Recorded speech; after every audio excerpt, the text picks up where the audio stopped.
Hello, everybody. Andy Goldberg here with the Founders Chair podcast, and I'm very pleased to welcome as our guests today Roger and Joanne from Invincible Security. Thanks for coming on the show, guys. You're welcome. Uh, Good to be here. can you just tell us? Let's just start off by getting to know you a little bit personally. Tell us a little bit about your personal story, where you're from, where you live now. Well, I'll kick off. I was born and bred in Kilwinning, Ayrshire. Um, Following my schooling, I started an apprenticeship with ICI in Ardere and trained as an instruments technician, which is predominantly electrical systems. Um, there was no work back then. Very, very few jobs apart from maybe overseas or on the oil rigs, which wasn't very palatable. So, hence the reason back in 1994, started up in business, mainly not to become any rich person. It was mainly to just create a wage for myself, which took a few years to happen. So that's my background, and we've been doing that ever since 1994. Married, 4 kids, one grandkid, and another grandchild on the way. Well, I find that hard to believe, Roger, but congratulations. Thanks. So we're gonna find out more about the business and how the business came about in a minute. Joanne, what about yourself? What Tell us a little about you personally and what you do. Okay, well, I grew up in a little island called Millport. And then I left there when I was sort of teenage years, got married, had 3 grown-up children, now got 6 grandchildren, put myself through college and came to work. Tell us your story about how the business came about and at what point did you have the confidence to run your own business? Right. Well, business came about mainly through necessity because I had no job. As an instruments technician, the only work was like Azerbaijan or Saudi or Iraq. So that wasn't too good. At the time, my girlfriend was expecting, and I had bought a big house that needed a lot of work done on it. So I had absolutely zero money, a child on the way, and a house that needed a lot of money spent on it. So I thought, I'll start my own business. And that was the rationale behind it, to try and generate an income. To be honest, the first 3, 4 years of trying to start a business from scratch, I mean, from nothing, it was very, very challenging, shall we say. So basically, out chapping doors, asking people, do they want the services we provide? And that was initially just burglar alarm systems for the household. So it just went from there, and the skill set with the fire safety background and what have you migrated into commercial applications where, we look after like small hotel fire alarm systems. Then we got accreditation for doing the fire equipment, um, plus all the electrical inspection and testing. So it evolved through the years, mainly under the banner of fire safety compliance. If you imagine that's a legal requirement for businesses, whereas the insurable requirement would be your intruder alarm system, and then you've got CCTV and access control. So we offer a one-stop service for all companies and Yeah. residential applications alike, where we'll go in, do the fire risk assessment, then we not only can we perform the fire risk assessment, we also advise and implement, install and maintain the mitigation, which forms of emergency lighting, fire alarm systems, fire extinguishers, so to ensure a company's compliance, which inevitably keeps them compliant in accordance with the law and also fully insured in the unfortunate event of a claim, which is obviously the crux of the matter. It's all about the money.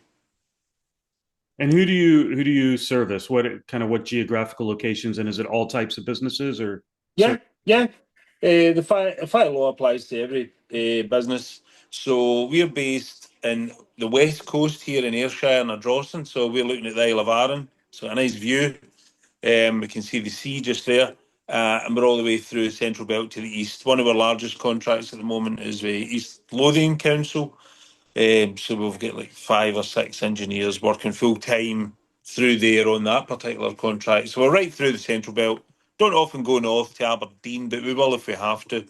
And we've also got contracts in Dumfries and Galloway. So the main business is through the Central Belt and a wee bit north, a wee bit south. So And all types of companies. yeah.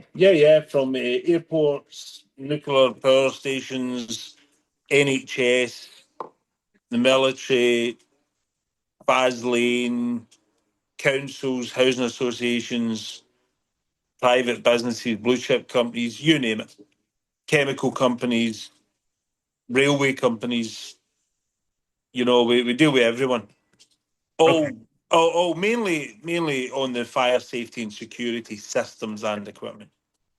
So what a lot of people like to hear about are the stories of when somebody embarks on the journey of being an entrepreneur, being a business owner. And you said, well, you were just chapping on doors to sell burglar alarms, right? So, um, was business ownership what you expected it would be when you started your business? Was it harder than you expected? Did you have to learn things that you didn't realize you'd have to learn? What was actually going on in those early days?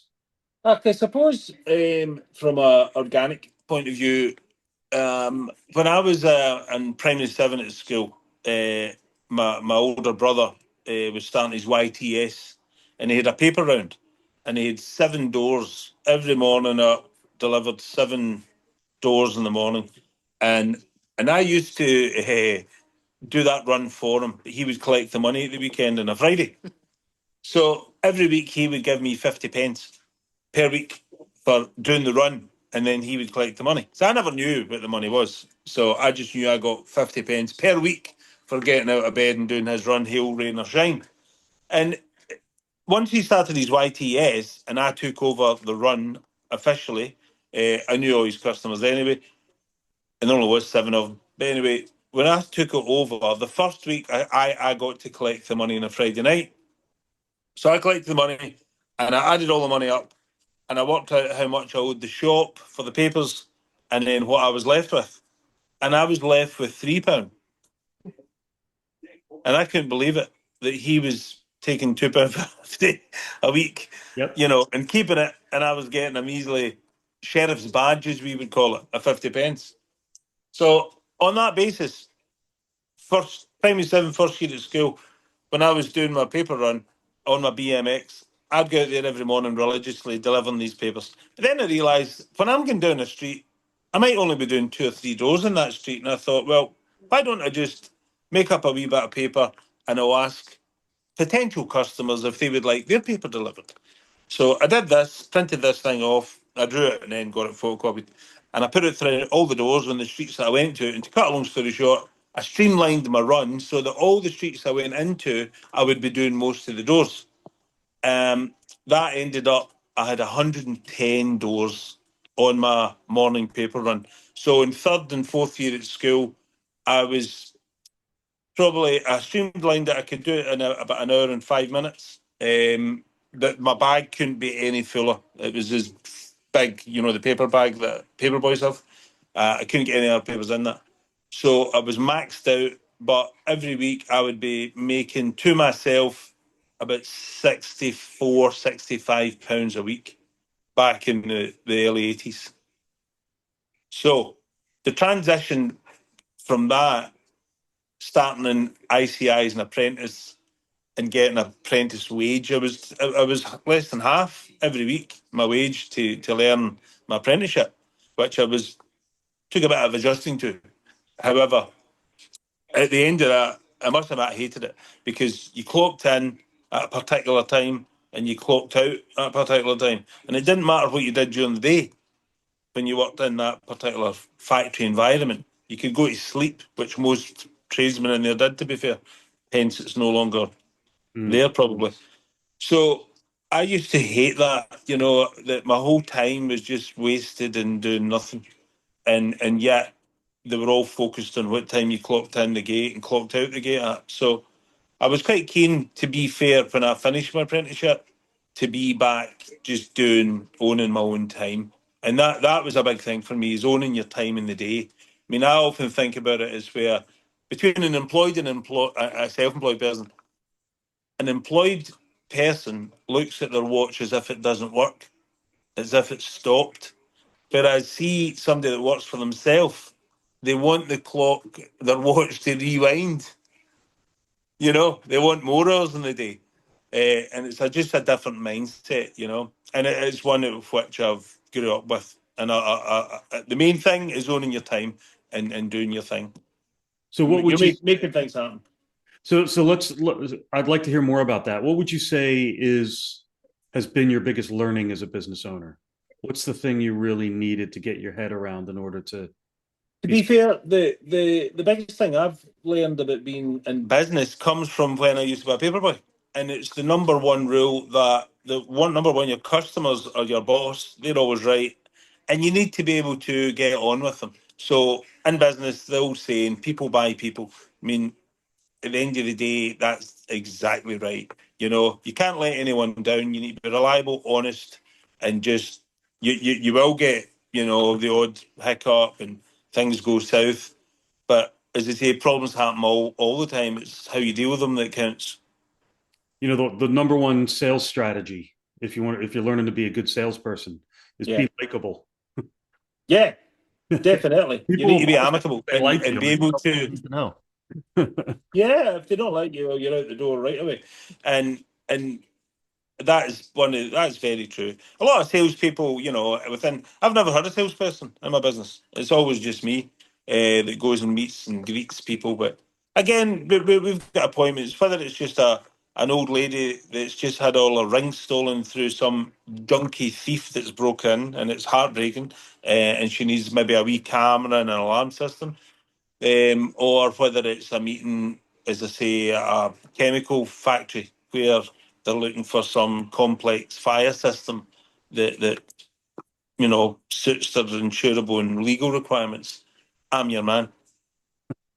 Like it. What would you say has been your biggest challenge over the years? And was there anybody that helped you through it? Like anybody on the outside that's inspired you or pushed you through the challenge? Outside as in out with the business. Yeah, yeah, like somebody like a role model or a coach Yeah, or a mentor, or are you just self-made? you know, to be fair, as I say, see if you look at the analogy of people buy people. I often think that any business will use my hands here. So you've got your product here, and you've got your customers there. Every business is the same, whether it's a product, physical, or a service. And then you've got the people over here, which is your customers. The trick is bringing them together. So if you look at back when I'm talking about being a paper round guy, I only had 7 doors, so I had 7 customers. So any business is the same as that. You just need to upscale it, just add in the customers one by one. And then as you keep doing that, weeks, months pass, years pass, and all of a sudden you've got a lot of meat on the bone. So, and you just try and keep everyone happy. Yeah. Of See, could I make a comment there? course, Joanne. As an employee of the company who's helped it grow over the years, as much as the customers are extremely important because they are the finance behind that makes the company grow. For me, it's the team. It's the team that we hire. It's the guys that we train. It's the opportunities that we give to the employees Mm, that create the company that become the backbone because they're the one that is meeting the customer. Roger meets the customers to start with, then promises them a service, and our team then has to go out and deliver it. And our team are only as good as we can help them be by providing the training, the opportunities, their tools, their vans, everything that goes with it. But they're the one that deal with the customer. They're on the face to face. They're delivering that service that Roger has already promised them. So it's making that happen. So for me, the key is our team. They are the foundation and one of the most important aspects of being able to deliver our services successfully. So, Joanne, any top tips for our listeners? Because I talk to a lot of business owners every week, and I know that they're having challenges finding top talent or convincing top talent to come work for them. And oftentimes when they do recruit good people leave. The mediocre people and poor performers stay. The top people leave. So I any think the, top the, tips the for listeners? key, yeah, for me, the key to having a great team is to lead by example. Don't ask your team to do anything you wouldn't be willing to do yourself, and it's providing the training, the support, letting them help grow their confidence, their capabilities, and yes, you could take people on, you could train them up and they could leave. But that's down to, I think, the relationship within the company. The culture. Yeah, it's just leading by example. It's creating that team. It's providing them with all the support and encouragement that they need to be able to do the job and to do the job well for you. And to be there, it's an open door policy. You need to be approachable. Can I add in? Yeah. Right. So I'll give you an analogy on that. We would struggle for years, attracting the right staff and having the right engineers knowing what they're doing. There's a lot of arguing because people are people and they speak about how much you're getting paid and what have you. So there was a bit of that going on, and we did lose quite a few people over the years, mainly because of that. So it wasn't until I was on a cruise boat, it was the Royal Caribbean. And I remember saying to my wife, saying, how how is it they run this ship? Because you never see anybody telling anybody what to do. The whole 2 weeks we were on there, you walk about and all this stuff, everybody just does their thing. And I actually watched a program on it, and their system of management was quite simply a neckerchief, the colour of it. So when you start, everybody's on a contract and you may not get it renewed. So you're on a contract and you've got a particular colour, say it's yellow neckerchief. And then if you get invited back for a second contract, you get a blue one or whatever, then you get a red one. And then once you get by the neckerchief, you go onto a wee badge on your shoulder. So at a glance on that boat, all the staff know what grade the other member of staff is, and they know what wage they're on. So they had a simple Mm, method of encouraging everybody to do their job and try and work up the ladder, which everybody knew and understood. And I thought, that's great. That's amazing. How can we do that within our business?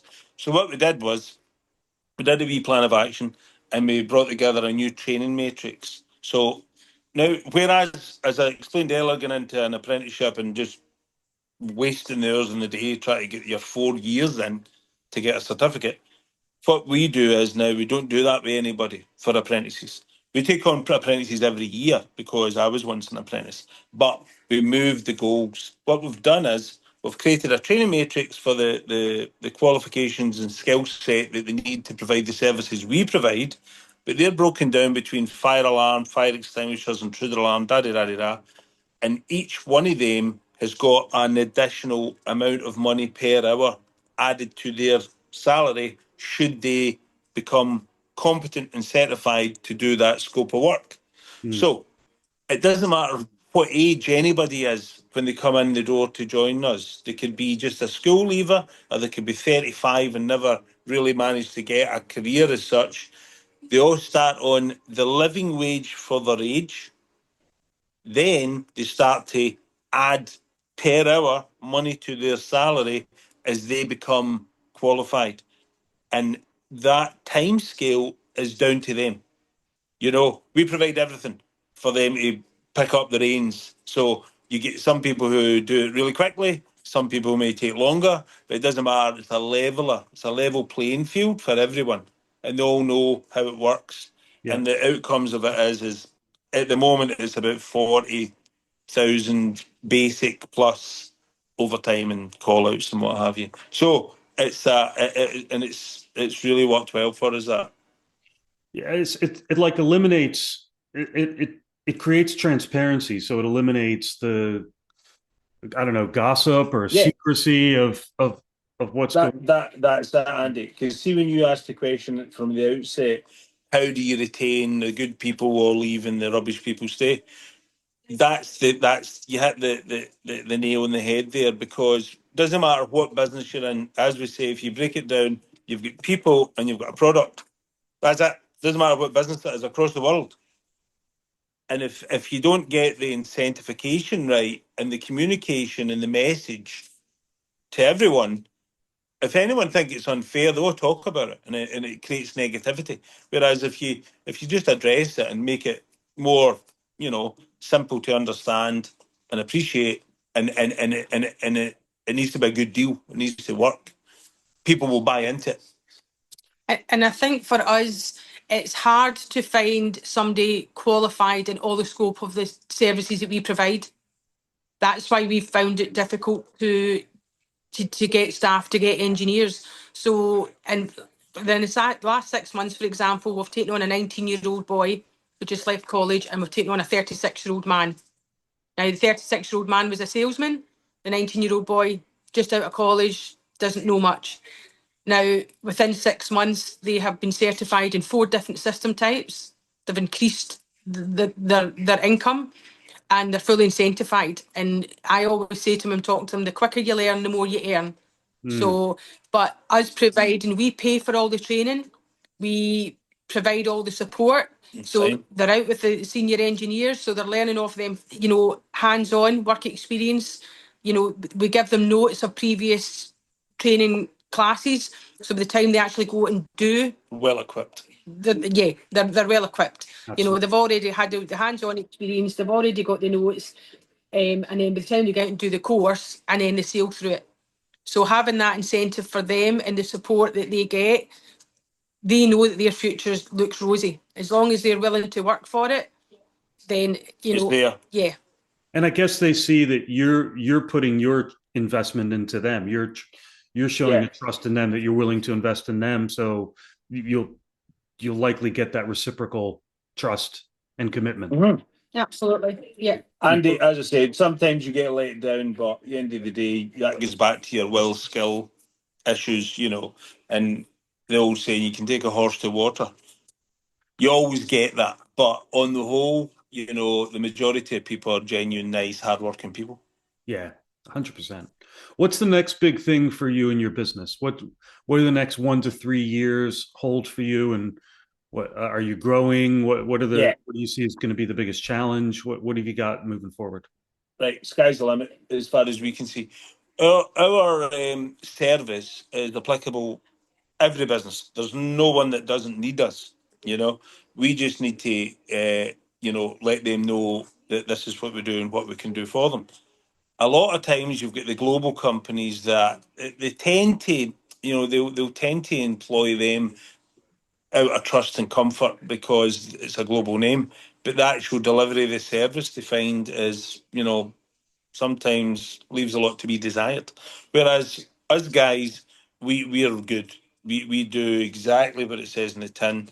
We're open, transparent, trustworthy, and honest, and people just any customers we take on, we tend to keep them for a long time. Mm. So our work forms mainly of contracts, fixed term contracts, and that can be for the maintenance of fire safety systems and equipment within, it could be schools, the NHS, da da da. So what we do is we just tender and bid on contracts. Each contract could be worth, 3, 4 full-time employees additionally over a 3-year fixed term contract with possibly a 2-year extension. So we're sitting waiting on the results of 2 contracts at the moment that we bid in January. So again, it's like, we're constantly building up the database. And I think, Andy, it's obviously the times are moving and everything's going AI and everything's computerized. There's one thing about us, and I'm very passionate about when it comes to Invincible, is the personal touch. It's the customer phoning up and getting to speak to a human being and getting the instant Yeah.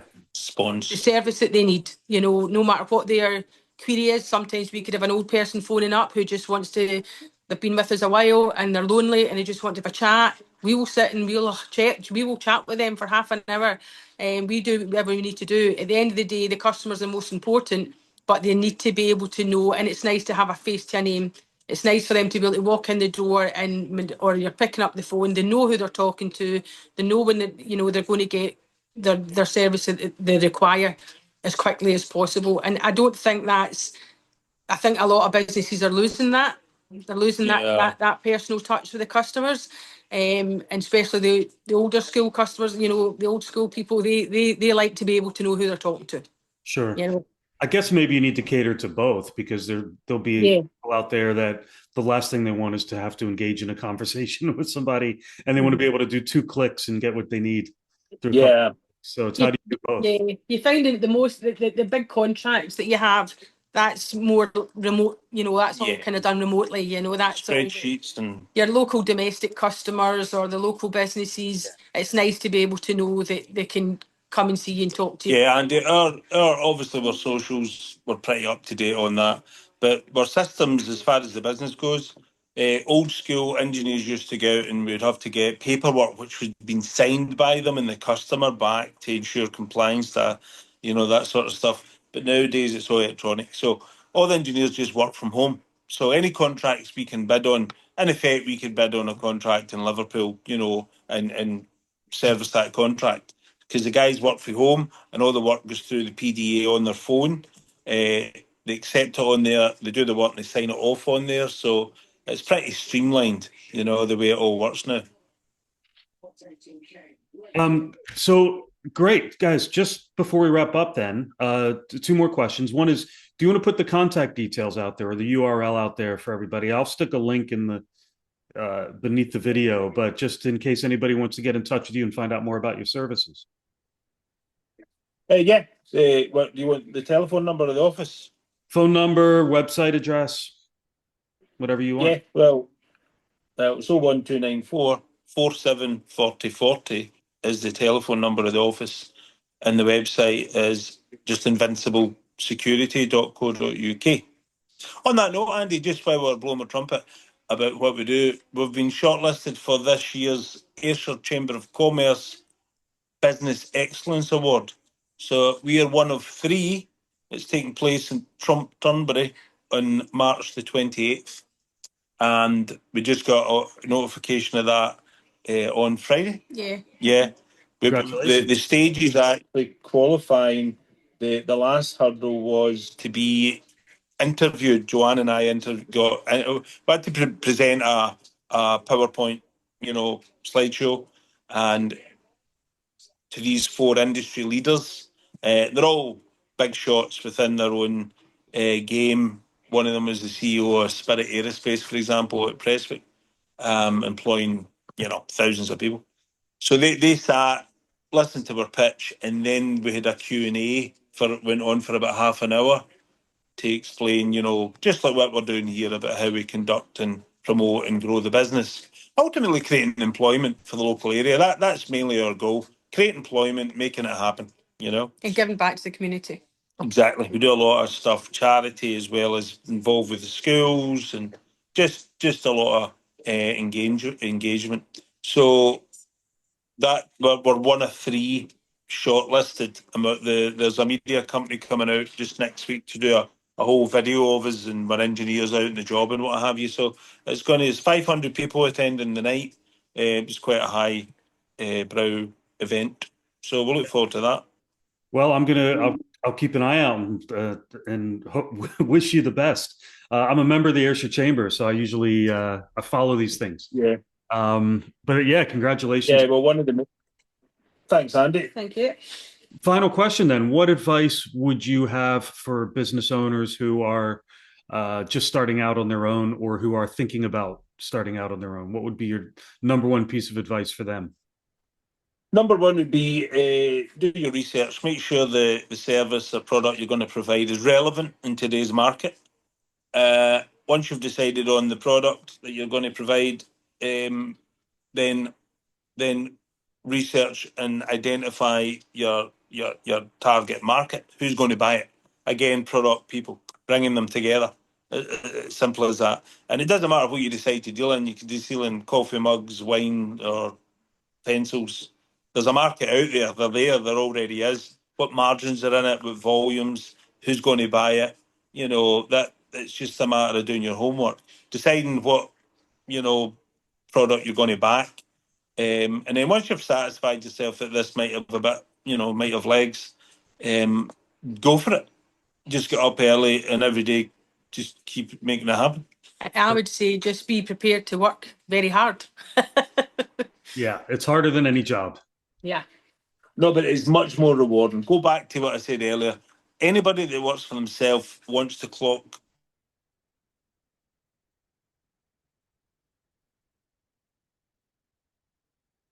They're looking at that clock thinking, you're joking. Is it no tea time yet? People who work for themselves don't have tea times or lunch times. Nothing. You live it 7 days a week. You dream it, everything about it. Great. Roger and Joanne from Invincible Security. It's been an absolute pleasure speaking with you today. Thanks so much for coming on the show. You're welcome. Thank you. And thanks, everybody. Thanks to all our listeners. And keep an eye out for more podcasts hitting the YouTube channel. And we look forward to chatting with you all again soon. Thanks very much. Goodbye. Okay, Andy. Take care. Right, bye.